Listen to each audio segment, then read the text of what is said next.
ఈరోజు పునరుద్ధాన దినం, ప్రభువు లేచిన యొక్క దినముగా ప్రపంచమంతా సెలబ్రేషన్ చేస్తూ ఉంది. దేవునికి మహిమ కలుగును గాక. యోహాను సువార్త 11వ అధ్యాయము 25వ వచనం. యోహాను సువార్త 11వ అధ్యాయము 25వ వచనం.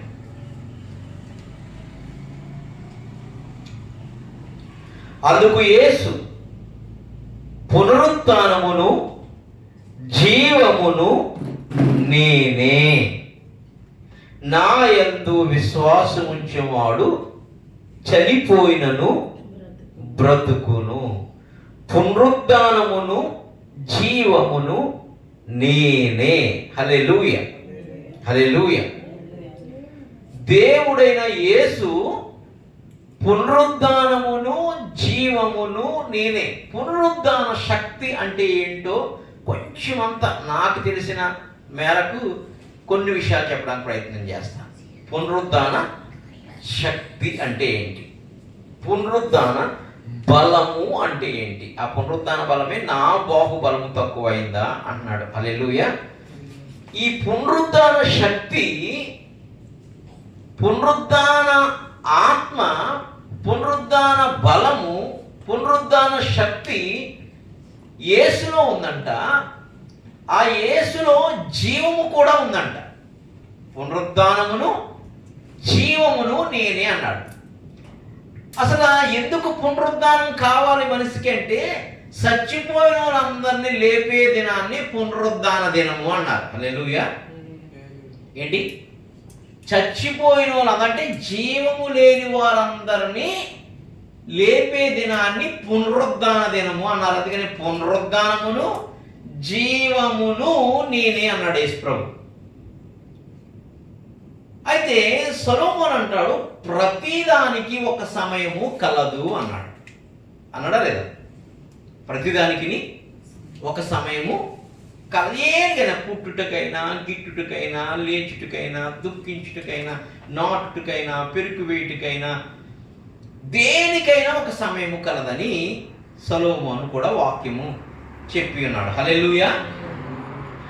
ఈ పునరుద్ధాన బలము, పునరుద్ధాన శక్తి ఈ విశ్వంలో ఒకే ఒక్కడికి ఉంది. అతను ఈ సృష్టి అంతటిని తయారు చేసిన సృష్టికర్త అయిన యేసులో ఉంది. హల్లెలూయా. ఈ సృష్టి అంతా తయారు చేసిన సృష్టికర్త అయినటువంటి యేసు ప్రభువు వారిలో ఈ పునరుద్ధానము, పునరుద్ధాన శక్తి ఉంది. పునరుద్ధానం అంటే చచ్చిపోవడం. పునరుద్ధానం అంటే ఆ సమయానికి అది ఆగిపోవడం. పునరుద్ధానం అంటే ఆ సమయానికి అది క్లోజ్ అయిపోవడం. పునరుద్ధాన దినమును లేవనెత్తబట్టడం అంటే దేవుని యొక్క శక్తి ద్వారా ఆగిపోని అన్ని, పాడైపోని అన్ని, పాపమైపోని అన్ని, బ్రతకలేనివన్నీ కూడా మళ్ళా శక్తితో లేపడ్డం. హల్లెలూయా. ఈ సృష్టి అంతటికి దేవుడు పునరుద్ధాన శక్తిని ఇస్తాడంట. ఎందుకు ఇస్తాడంటే, ఈ సృష్టి పాడైపోతుంది కాబట్టి, ఈ సృష్టి నశించిపోతుంది కాబట్టి, ఈ సృష్టి లయమైపోతుంది కాబట్టి, ఈ సృష్టి అంతటికి ఆయన పునరుద్ధానాన్ని ఇస్తాడంట. మనుషులతో సహా. ఒక్క మనుషులకే పునరుద్ధానం ఇవ్వడు దేవుడు. ఈ సృష్టిలో ఉన్న కొన్నిటికే పునరుద్ధానాన్ని ఇవ్వడు. ప్రతిదాన్ని పునరుద్ధానం దినముగా మారుస్తాడు. పునరుద్ధాన శక్తితో లేపుతాడు. ఆ శక్తి ఆయనలో ఉంది. చనిపోయిన ఈ సృష్టిని బ్రతికించే జీవము కూడా ఆయనలోనే ఉంది. హల్లెలూయా, హల్లెలూయా, హల్లెలూయా. సృష్టికి పూర్వం సృష్టి ఒకటి జరిగింది. అది కూడా 6+1 7 డేస్లోనే ముగిసింది. ఇప్పుడు ఆదాము నుంచి వచ్చిన సృష్టిలో మనం ఉన్నాం. ఆదాము దగ్గర ఆదియందు దేవుడు భూమి ఆకాశంలో సృజించాను అనే తర్వాత వచ్చిన నుంచి ఉన్న సృష్టిలో ఇప్పుడు మనం ఉన్నాం. ఆ అంతకుముందు ఉన్న సృష్టి కూడా ఒకసారి పునరుద్ధానం పొందితేనే ఈ వెలుగు రమ్మంటే వెలుగు, సూర్యుడు రమ్మంటే సూర్యుడు, చంద్రుడు రమ్మంటే చంద్రుడు, భూమి రమ్మంటే ఈ జంతువులు రమ్మంటే జంతువులు, పక్షులు రమ్మంటే పక్షులు, లేదా కనుక మొక్కలు రమ్మంటే మొక్కలు, చెట్లు రమ్మంటే అన్నీ కూడా మళ్ళా పునరుద్ధానమైనవి. మొదటి పునరుద్ధానం అయినవన్నీ. హల్లెలూయా. అంతకు ముందు ఆల్రెడీ ఉన్నవే పాడైపోయి చచ్చిపోని 7 అనే ఒక సంఖ్య దగ్గర, అది కోట్ల సంవత్సరాల, మిలియన్స్,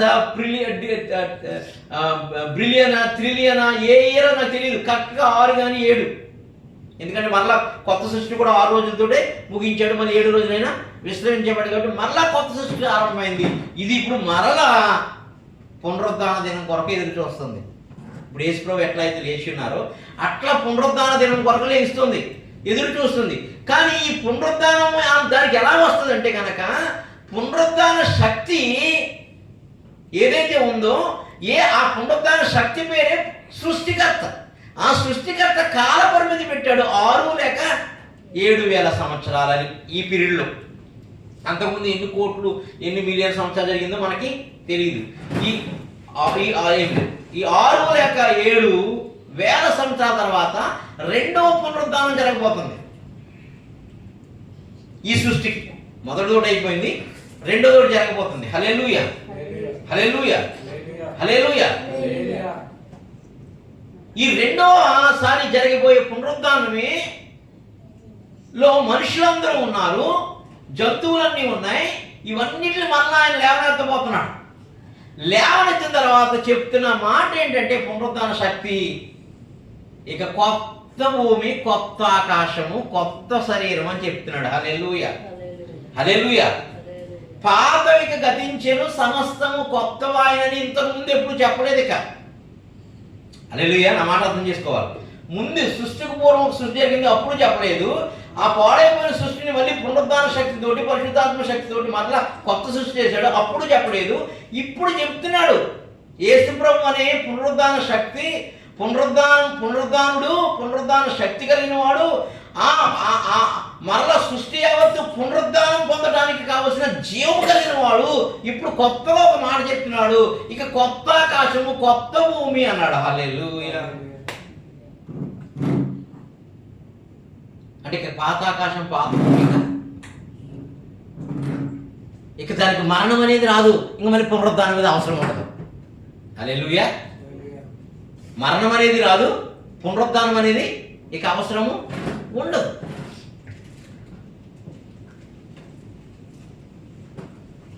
ఆదాము అవ్వ కోసం వచ్చిన సృష్టి ఈ ఎండింగ్లో ఇప్పుడు నూతన సృష్టిని చేయడానికి రాబోతున్న సృష్టికర్త పునరుద్ధాన శక్తితోటి రాబోతున్నాడు. హల్లెలూయా, హల్లెలూయా, హల్లెలూయా. ఇప్పుడు మీకు ఇంకా సైన్స్లోంచి లేదా మనకున్నటువంటి కళ్ళ ముందు కనిపెడుతున్న దాంతో కూడా మీకు పోల్చి చెప్పడానికి ప్రయత్నం చేస్తాను. న్యూటన్ ఉన్నాడు. యాపిల్ చెట్టు కింద ఉంటే యాపిల్ పండు ఎక్కడ పడిందంట? కింద పడిందంట. ఏమని కనుక్కున్నాడు? గురుత్వాకర్షణ, ఇంగ్లీష్లో గ్రావిటేషన్ ఫోర్స్, ఇంక తెలుగులో గురుత్వాకర్షణ శక్తి. గురుత్వాకర్షణ శక్తి ఉండటం వల్ల ఏదైనా కూడా భూమి కిందకే పడిపోద్ది, భూమి మీదే పడిపోద్ది అని కనుక్కున్నాడు. హల్లెలూయా. కానీ ఈ సృష్టికర్తకి అలా ఉండదు. ఈ భూమి యొక్క పారామీటర్లో జరిగే విధంగా ఆయన కొలమానాలు ఉండవు. భూమి మీద ఉన్నవాడు పరలోకానికి ఆకర్షించుకోవడం మొదలు పెడతాడు. హల్లెలూయా. అంటే సైన్స్ క్లోజ్ అయిపోతుంది అక్కడ. సైన్స్ ఇప్పుడు వరకు ఉన్నటువంటి సృష్టిలో ఉన్నటువంటి దాన్ని ఏదైనా సరే పాత పద్ధతి చెప్తున్నాడు న్యూటన్, కొత్త పద్ధతి కాదు అది. ఏదైనా సరే భూమి మీద ఉన్నది పాతాళానికి వెళ్ళిపోవాలి. ఎందుకు? పాపం ఉంది కాబట్టి, మరణం ఉంది కాబట్టి, చీకటి ఉంది కాబట్టి. హల్లెలూయా. కానీ పునరుద్ధాన శక్తి వస్తుంది చూడండి, కొత్త సృష్టికర్త ద్వారా మరలా చేయబడిపోతుంది. ఆ శక్తిలో ఈ భూమి మీద ఉన్నది ఏదైనా కూడా పైకి వెళ్తూ ఉంటుంది. హల్లెలూయా, హల్లెలూయా. అంటే సైన్స్ కానీ, ఈ లోకంలో ఉన్న ఈ సబ్జెక్టులు కానీ, ఈ ఆబ్జెక్టులు కానీ దేనికి కూడా ఈ పునరుద్ధాన శక్తి అత్యధికంగా పనిచేస్తూ ఉంటుంది. హల్లెలూయా. ఫర్ ఎగ్జాంపుల్, సూర్యుడు ఉన్నాడు. సూర్యుడిని ఆయన సృష్టికర్త తయారు చేశాడు. సృష్టికర్త తయారు చేసి నీకు ఇన్ని సంవత్సరాలు టైం పీరియడ్ పెట్టాలని చెప్తున్నాడు. ఎన్ని సంవత్సరాలు? నీకు ఇన్ని సంవత్సరాలు టైం పీరియడ్ పెట్టాను, ఇన్ని సంవత్సరాల టైం పీరియడ్ అయిపోయిన తర్వాత నువ్వు క్లోజ్ అయిపోవాలని చెప్పాడు. హల్లెలూయా. మనుషులకు ఒక టైం పీరియడ్ పెట్టాడు, 70-80 సంవత్సరాలు ఒక టైం పీరియడ్ పెట్టాడు. 430 సంవత్సరాల కాలంలో అబ్రహాము చెప్తున్నాడు, ఎంతకాలం ఉంటారు వీళ్ళంటే వీళ్ళు అక్రమం విస్తరించడానికి 430 వాళ్ళకు కూడా ఒక టైం పీరియడ్ పెట్టాడు. ప్రతి దానికి ఒక టైం పీరియడ్ పెట్టి ఈ విశ్వంలో ఉన్న ప్రతి పనిముట్టికి, ఆయన చేసినటువంటి ప్రతి పనిముట్టికి, ఆయన తయారు చేసిన ప్రతి పనిముట్టు అనొచ్చు కదా, సృష్టికి ఒక టైం పీరియడ్ పెట్టాడు. పెట్టింది ఎవరంటే కనుక సృష్టికర్త. ఆయనలో పునరుద్ధాన శక్తి ఉంది, ఆయనలో నిత్య జీవం ఉంది. ఆ టైంకి పాడైపోయిన తర్వాత పాడైపోయిన ప్రతి వస్తువు ఎక్కడికి వెళ్ళిపోతుంది? మామూలుగా ఇంట్లో కానీ ఎక్కడైనా పాడైపోయిన ఏంటి ఏమైపోతాయి? స్క్రాప్, ఎక్కడ చెత్త, పొట్టు. హల్లెలూయా. ఈ సృష్టిలో పాడైపోతున్న అన్నింటినీ కూడా పాతాళంలో పడేశాడు. స్క్రాప్ ఉండే ఏరియా అనమాట. హల్లెలూయా. పాతాళం అనే స్క్రాప్లో పడేశాడు. దాన్ని తయారు చేసింది కూడా ఆయనే. పాతాళాన్ని, సూర్యుడిని, చంద్రుడిని, భూమిని, విశ్వాన్ని, విశ్వంలో ఉన్న అన్ని వస్తువుని, వస్తు రూపాలను అన్నిటిని తయారు చేసింది ఆయనే. వాటికి ఒక జీవాన్ని పెట్టాడు. ఆ జీవానికి ఒక టైం పీరియడ్ పెట్టాడు. ఆ టైం పీరియడ్ పాపం అనేది ఎంటర్ అయినప్పుడు ఆ పీరియడ్లో అది కట్ అయిపోతుంది, అది ఆగిపోతుంది. హల్లెలూయా. అందుకని సూర్యుల్లో, చంద్రుల్లో, నక్షత్రాల్లో, భూమి మీద, పాతాళంలో ఆయన పాపాన్ని కనుగొంటూ ఉన్నాడు అన్నాడు, లోపాలని కనుగొంటూ ఉన్నానని చెప్తున్నాడు. హల్లెలూయా. నక్షత్రంలో ఆయన లోపం కనుగొనంటే ఆ టైం పీరియడ్ అది క్లోజ్ అయిపోయి రాలిపోయి బూడిదలాగా కింద పడిపోవాలి. ఈ మనిషి కూడా తన యొక్క పాపము పీరియడ్ పెరిగే కొద్ది, పాపం యొక్క స్థాయి పెరిగే కొద్ది వాడు ఆయుష్ యొక్క స్థాయి తగ్గిపోయి ఆ పీరియడ్ అది పడిపోవాలి. హల్లెలూయా. హల్లెలూయా. అందుకొరకు స్క్రాప్ ఉన్న ఏరియాకి వెళ్ళాడు. ఎవరు? యేసయ్య. ఎక్కడ పని చేయట్లేదు, పనిముట్లు, పోట్లు పని చేయట్లే. పని చేస్తున్నాయా? పాతాళంలో కలుగుతున్నాయా, మెరుగుతున్నాయా? ఏం చేయలేకపోతున్నాం. అందుకనే మేము పాతాళంలో నిన్ను స్తుతించగలుగుతామా అంటారేమో. మేము ఏం చేయలేము కదా, నేను అక్కడ ఆరాధించలేము, స్తుతించలేము. అది స్క్రాప్, అది ఒక పాపపు ఏరియా. అది పడిపోయిన చెత్త. అది వీలు బాగా ఉంటుంది, చైర్ బాగా ఉంటుంది, కానీ ఏం చేయదు,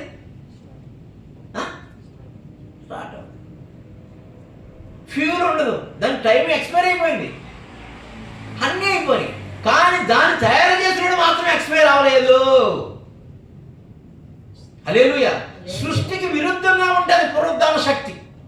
ఎందుకంటే ఆ పునరుద్ధాన శక్తితో సృష్టిని చేశాడు. ఆ సృష్టి ఏం చేసిందంటే కలుగును కాక అంటే అది ఆ మెటీరియల్ తయారైంది. హల్లెలూయా. ఇప్పుడు కలుగును కాక కాదు, అది చేయడం కాదు. అందుకని నా చేతులతో చేశాను, నా వేలుతో చేశాను, నేను పునాదులు నేనే చేశాను, నేను నిర్మాణకారుణ్ణి, నేను సృష్టికర్తని, నేను లయకర్తని, వాటిని నాశనం చేసిన వాడిని కూడా నేనే. అన్నీ ఈ సృష్టికర్తని ఈ సైంటిస్ట్ చెప్తూ ఉన్నాడు. ఈ లోక సైంటిస్ట్ కాదు, ఈయన పరలోక సంబంధమైన సైంటిస్ట్. హల్లెలూయా. హల్లెలూయా.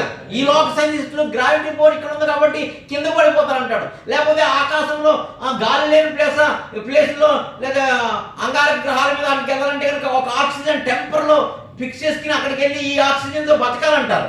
కానీ అన్నిటికీ అతీతమైంది దేవుని శక్తి, పునరుద్ధాన శక్తి. దాంట్లో జీవం ఉంది. నా పాతాళంలో స్క్రాప్లా పడిపోయిన నిన్ను తన పోలికలోనికి నిన్ను మార్చేసుకుని తన శక్తితో నేను నింపేసి తన పోలికలోనికి తన శక్తి అంటే కనుక నువ్వు ఆయనకి ఒకటే విధంగా ఉంటారు. హల్లెలూయా. అప్పుడు ఆయన ఈ విశ్వమంతా నేను తిప్పగలుగుతాడు. ఏ గాలి అవసరం లేదు, ఏ సూర్యుడు అవసరం లేదు, ఏ చంద్రుడు అవసరం లేదు, ఏ నక్షత్రాలు అవసరం లేదు. అందుకని అన్నాడు, ఇప్పుడైతే నీకు ఒక సూర్యుడిని ఇచ్చాను కాబట్టి ఆ సూర్యుడు యొక్క వెలుగు కింద మీరు ఈ భూమిలో బ్రతుకుతుండండి. కానీ నేను వచ్చిన తర్వాత, అనగా పునరుద్ధాన శక్తి అనేది ఒకటి నీ పంపి నేను లేవనెత్తిన తర్వాత ఇక మీకు సూర్యుడు ఉన్నాడు. నేనే ఆ దిక్కు నుంచి ఈ దిక్కు తిరుగుతుంటాను, నేనే మీకు సూర్యుడినై ఉంటాను అన్నాడు. హల్లెలూయా.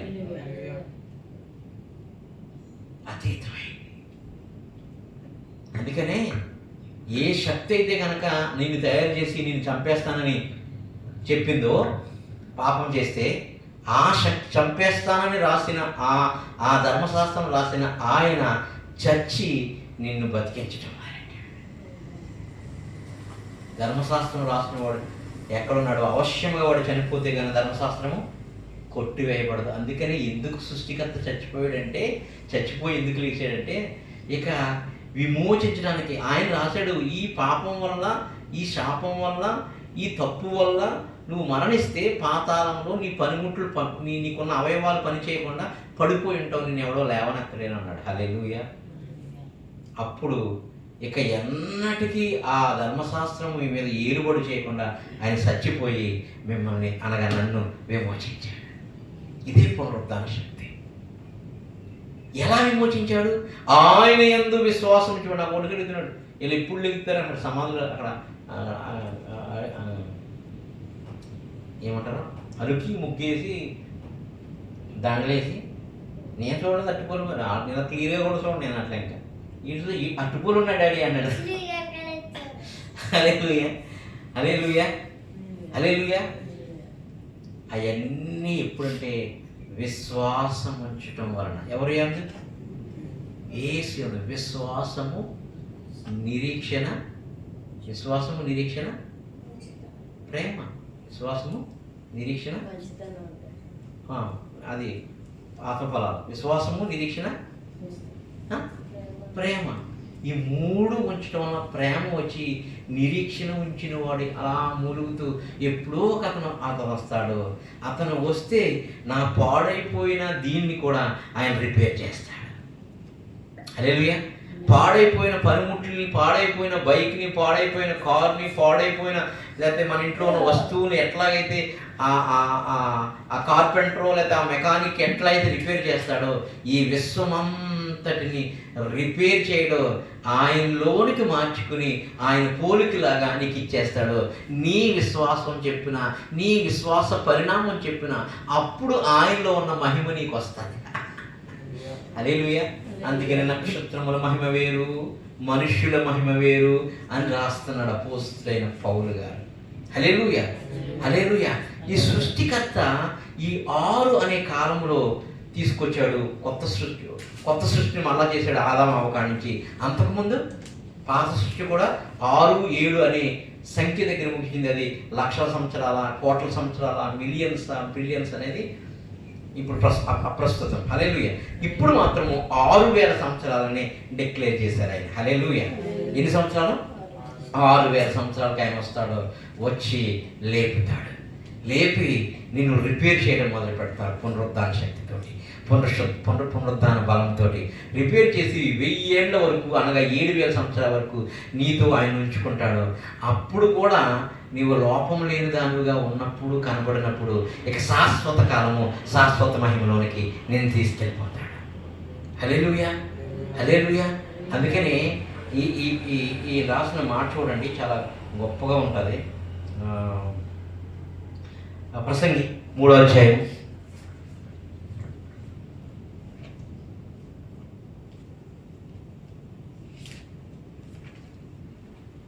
1 నుంచి 2, 3.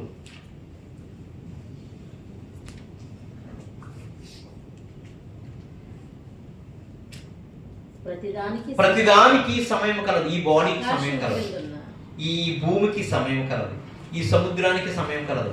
ఆ సమయం వచ్చిన తర్వాత సముద్రము ఇక కనబడదు అని రాశాడు పేతురు. ఎక్కడ? కొత్త ఆకాశంలో, కొత్త భూములు ఏం కనబడదంట? సముద్రం ఇక కనబడదు అని రాశాడు. హల్లెలూయా. నీతి సూర్యుడని నీతి మాత్రమే నివసిస్తుందని రాశాడు. అది ఎంతకాలం? అది దానికి కూడా మళ్ళీ 6000 సంవత్సరాలు, లేదా 6, 7 అనే కోట్ల, లేదా లక్షల, లేదా ట్రిలియన్ సంవత్సరాలు మళ్ళీ అది ముగిస్తుంది అనుకుంటున్నారా? లేదు. సమస్తము క్రీస్తులో ఉన్నవాడికి నూతనమిక, పాతమిక గతించిన సమస్తమిక కొత్తమైన, ఇంకా అది పాడవదు. ఎందుకంటే ఎవడైతే కనుక పాడు చేయడానికి పాడు చేస్తానని చెప్పాడు, ఆ పాడు చేస్తానని చెప్పిన వాడే మన కొరకు మరణించి తనలో ఉన్న అన్ని అవయవాల్ని మనలో ప్రవేశపెట్టి పునరుద్ధాన శక్తితో లేపునెత్తుతున్నాడు. అది గొప్పదనం. ఇప్పుడు ఇది ఒక మెటీరియల్ ఉంది. ఈ మెటీరియల్ జీవం లేనిది. ఈ జీవం లేని దాంట్లోనికి ఈ మరలా మరలా కొత్త జీవం తీసుకురావడానికి ఆయన మాట ద్వారానో లేకపోతే కనుక వేరే చెట్టు ద్వారానో దీనికి మరలా జీవాన్ని తీసుకురావట్లేదు.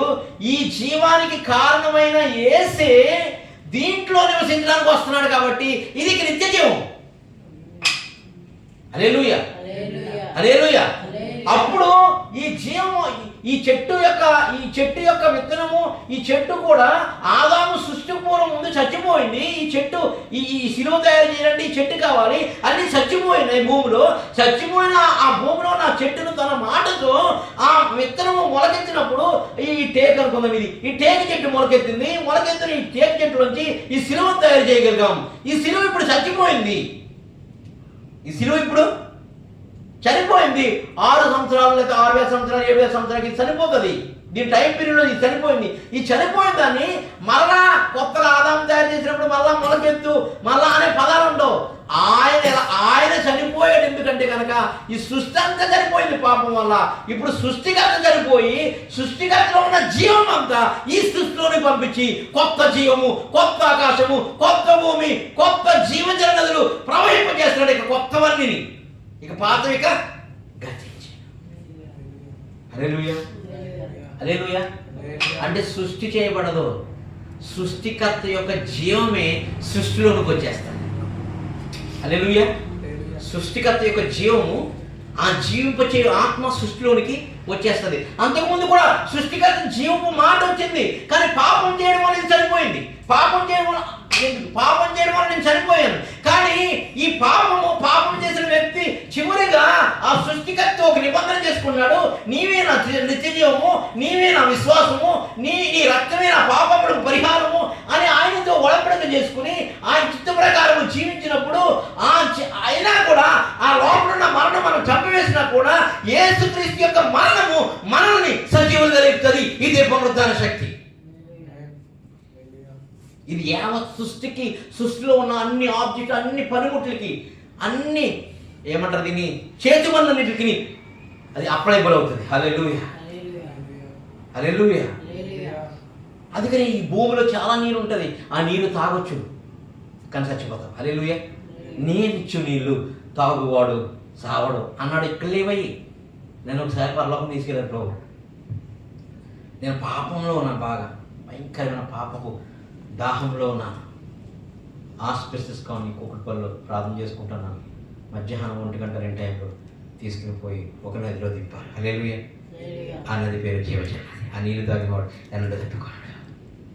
హల్లెలూయా, హల్లెలూయా.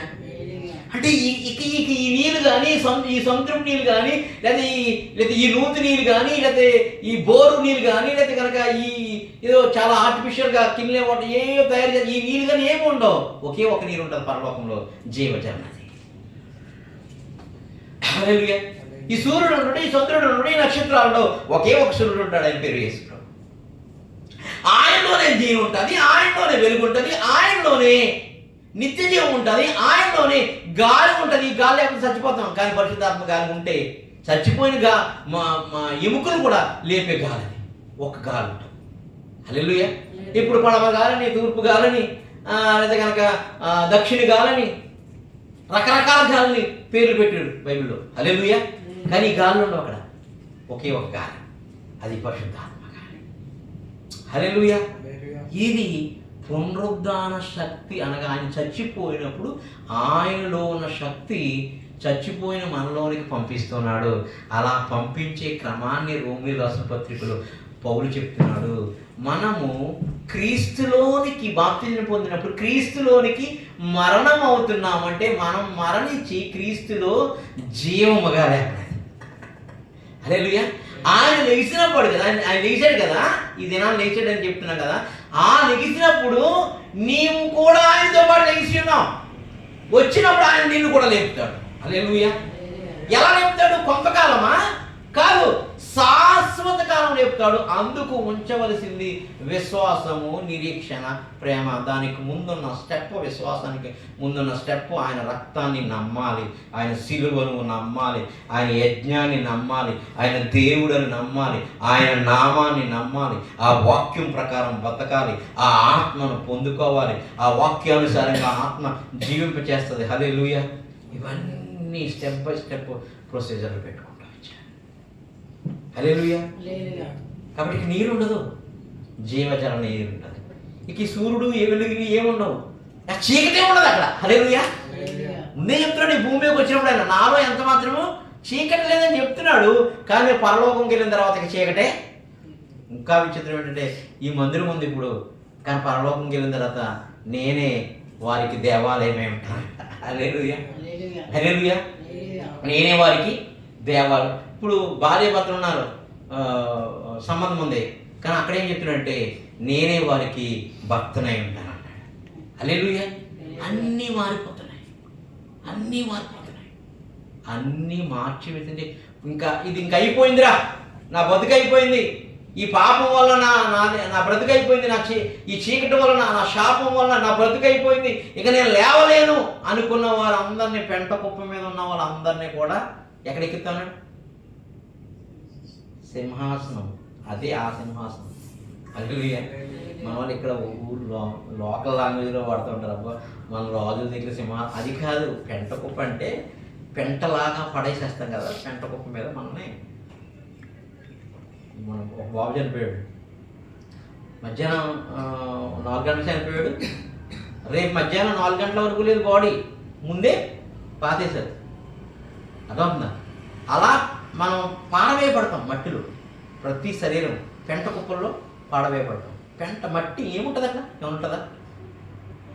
కుళ్ళు కొంపు అన్నాడు కదా, కుళ్ళిన వాసు నీ తెరిచిన సమాధిని కుళ్ళు కొంపు సమాధిని అనలేదు మన దేవుడు. ఆ పెంటలా ఉన్న వాళ్ళని కూడా తన మహిమతో తన శక్తితో నింపి వాళ్ళని లేపి ఆయన సింహాసనానికి కూర్చోబెట్టుకుంటాడు. అది హల్లెలూయా. హల్లెలూయా. పెంట కుప్ప మీద దీనుల్ని దరిద్రుల్ని లేపి, అంటే మిగతా వాళ్ళని లేపడానికి కాదు, అంత ఎవడైతే దీన మనసుకుంటాడో అని ముందుగానే చెప్పాడు. ఆ దీనుల్ని దరిద్రుల్ని లేపి పెంట కుప్ప మీద ఉన్న వాళ్ళని లేపి సింహాసనం మీద కూర్చోబెడతాడు. హల్లెలూయా. హల్లెలూయా. కాబట్టి ఈ లోకంలో కొన్ని సిద్ధాంతాలు ఉంటాయి, ఇది ఇలాగే వెళ్ళాలి డైరెక్షను, ఇది ఇలా. ఇప్పుడు మన వాళ్ళు పాస్టర్ ప్రవీణ్ గారు, పగడాల ప్రవీణ్ గారు చనిపోయారు. ఈ డైరెక్షన్లో వెళ్తే బండి ఇటు పడుతుందా అని మన వాళ్ళు చాలా సైంటిఫిక్ రీజన్స్ అన్నీ చెప్పుకుంటూ అవుతున్నారు.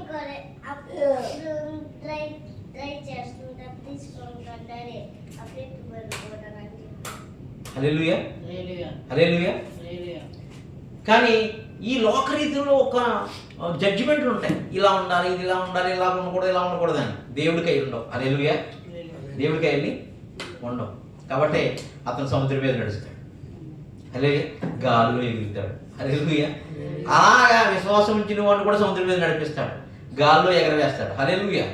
హల్లెలూయా. ఎందుకు? పునరుద్ధాన శక్తి అనేది ఈ భూ సంబంధమైన శక్తి కాదది.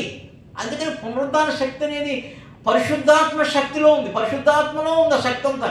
ఆ పరిశుద్ధాత్మ శక్తి పునరుద్ధాన శక్తి. ఆ పునరుద్ధాన శక్తి ఏం చేస్తుందంటే చనిపోయిన ప్రతి ఒక్కడికి పునరుద్ధానము నేనే, జీవము నేను అన్నాడు కదా, జీవాన్ని తీసుకొస్తుంది ఆ పరిశుద్ధాత్మ శక్తి, ఆ పునరుద్ధాన శక్తి. ఒక్కసారి జీవం వచ్చిందంటే ఆ జీవము మాట ద్వారా వస్తే, ఆ మాట ద్వారా కలిగిన సృష్టిలో వచ్చిన జీవం లాంటిది కాదు. అలా వచ్చిన ఆ జీవము పాపం వచ్చినప్పుడు ఆ జీవం చచ్చిపోతుంది. ఆ సృష్టిలోనికి ఆ పాపం వచ్చినప్పుడు, ఆ సూర్యులోనికి ఆ పాపం వచ్చినప్పుడు, ఆ మనిషిలోనికి ఆ పాపం వచ్చినప్పుడు, ఆ సముద్రంలోనికి ఆ పాపం వచ్చినప్పుడు ఆ జీవం అంతా చచ్చిపోతుంది. కానీ ఈ జీవం సావదు, చచ్చిపోయిన వారి కొరకు చచ్చిపోయిన జీవం ఇది. హల్లెలూయా. జీవింపచేయ ఆత్మ, అందుకని రాసరే. ఏ ఆత్మది? జీవింపచేయ ఆత్మ. కానీ ఆదాము నుంచి వచ్చిన జీవించి ప్రాణులు ఎప్పటికైనా పోవచ్చు, ఆత్మ ఎప్పటికీ పోదు. ఆత్మ దయచేయని ఎదుగు వెళ్ళను అన్నాడు కదా. హల్లెలూయా. హల్లెలూయా.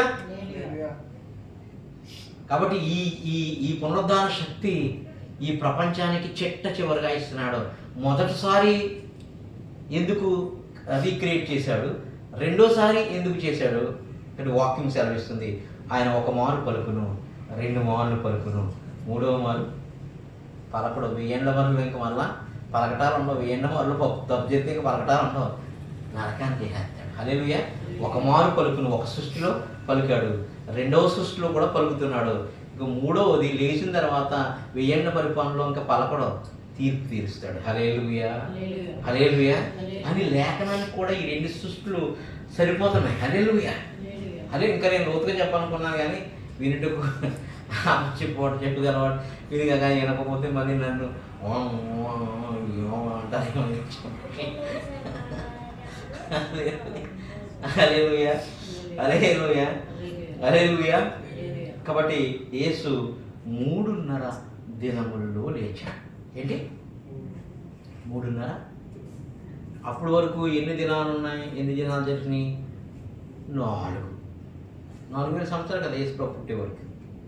యేసుప్రభు పుట్టిన తర్వాత 3వ దినాన ఆయన పైకి లేచాడు. 3.5 అంటే ఇంకా 3 కంప్లీట్ అయ్యి నెక్స్ట్ డే రోజున అర్థం. హల్లెలూయా. 4 + 3 ఎంత? 7.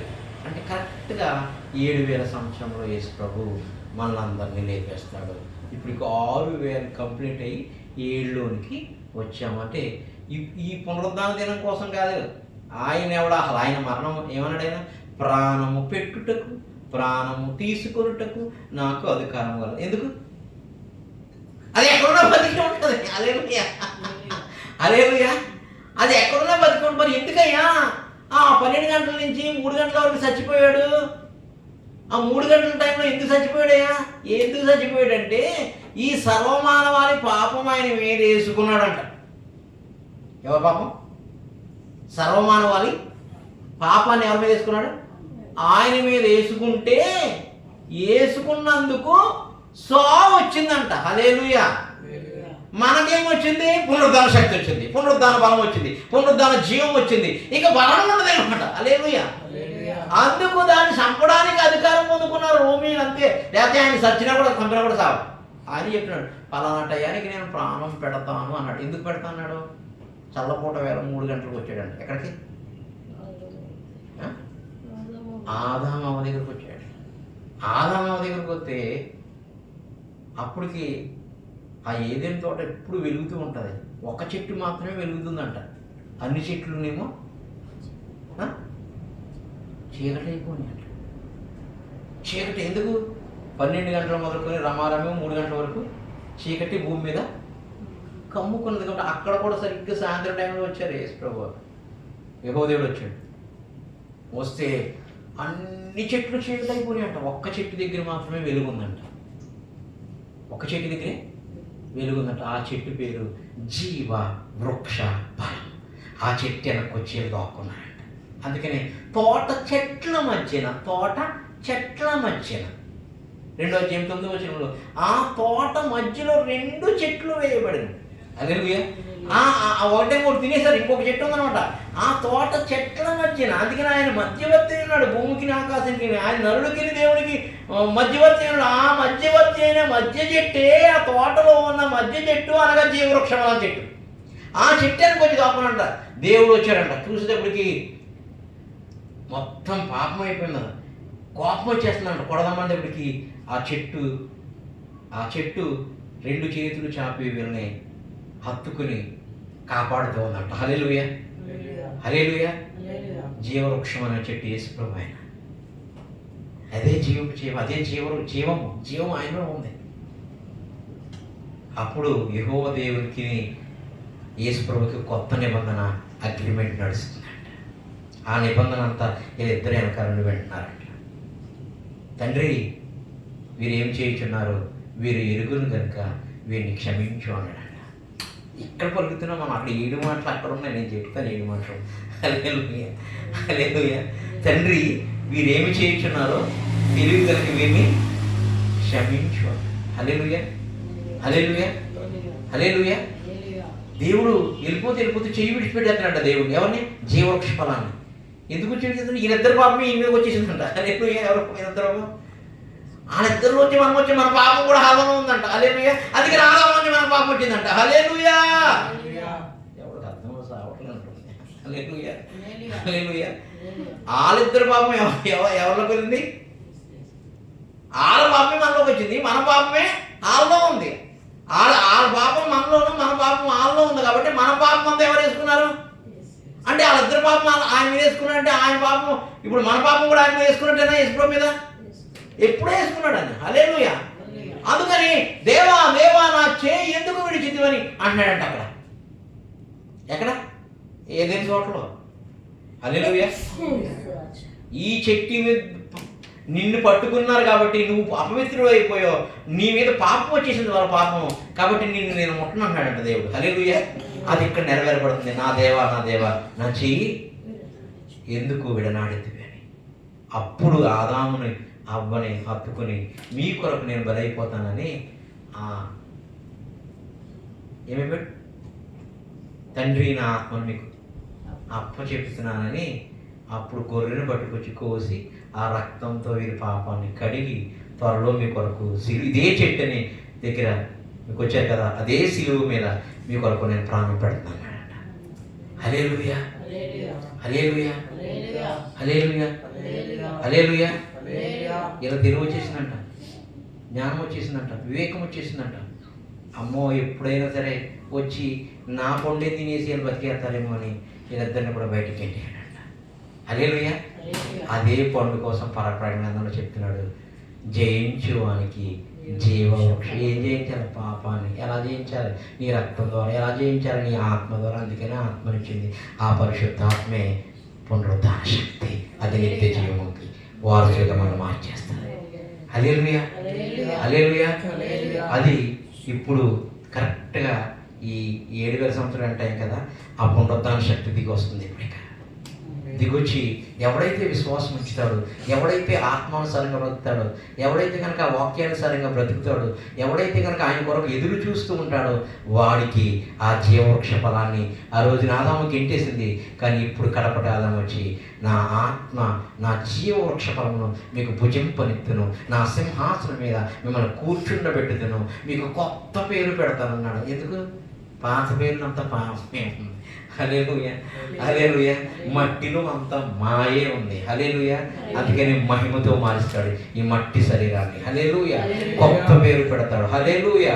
కొత్త ఆహారం ఇస్తాడు. అనగా ఆయన శరీరము, ఆయన నిత్య జీవం, అదే బల్ల, జీవవృక్ష ఫలము యొక్క బల్ల. హల్లెలూయా హల్లెలూయా హల్లెలూయా.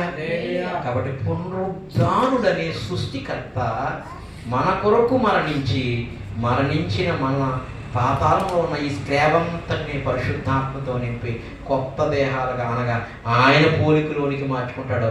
ఆదాము పోలికలోకి మనం ఉండము, దేవుని పోలికలు ఉండ. అదే యోహాను రాస్తున్నాడు, 1 యోహాను. ఆయన వచ్చినప్పుడు మనము ఆయన పోలికలో ఉండబోతున్నాం. హల్లెలూయా. బ్రతుకుతున్నది నేను కాదు, నా యందు క్రీస్తు అంటే చచ్చిపోయాడిక పౌలు గారు యేసు ప్రభు బ్రతుకుతాడు, మనలో కూడా బ్రతుకుతాడు. ఆ బ్రతికటానికే ఈరోజు లేవనెత్తబడ్డాడు. అదే పునరుద్ధాన శక్తి. ఆ శక్తిలో జీవం ఉంది. అది పరిశుద్ధాత్మ శక్తి ద్వారా మనలోనికి వచ్చి మనల్ని పాపంలో పడకుండా ఆయనలో జీవింపజేస్తుంది. అట్టి కృప పరిశుద్ధాత్మ దేవుడు మనకు అనుగ్రహించును గాక. హల్లెలూయా హల్లెలూయా. ప్రభువానికి స్తోత్రం.